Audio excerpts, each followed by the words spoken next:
Kozhikode hotel ഉടമ സിദ്ദിഖിനെ കൊലപ്പെടുത്തി കഷ്ണങ്ങളാക്കിയ കേസിൽ പ്രതികൾക്കായി പോലീസ് ഇന്ന് കസ്റ്റഡി അപേക്ഷ നൽകും.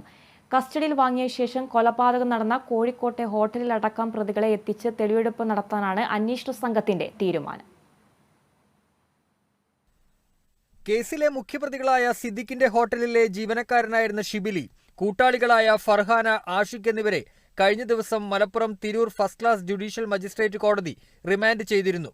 അന്വേഷണ സംഘം പ്രതികളെ കസ്റ്റഡിയിൽ ആവശ്യപ്പെട്ടെങ്കിലും കോടതി അനുവദിച്ചിരുന്നില്ല. തുടർന്നാണ് വീണ്ടും കസ്റ്റഡി അപേക്ഷ നൽകുന്നത്.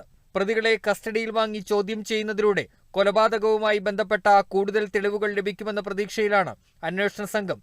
സിദ്ദിഖിനെ കൊലപ്പെടുത്തിയ കോഴിക്കോട് എരഞ്ഞിപ്പാലത്തെ ഹോട്ടലിലും മൃതദേഹം മുറിച്ച് ട്രോളി ബാഗിലാക്കി തള്ളിയ അട്ടപ്പാടി ചുരത്തിലെ 9-ാം വളവിലുമടക്കം പ്രതികളെ എത്തിച്ച് തെളിവെടുപ്പ് നടത്തും.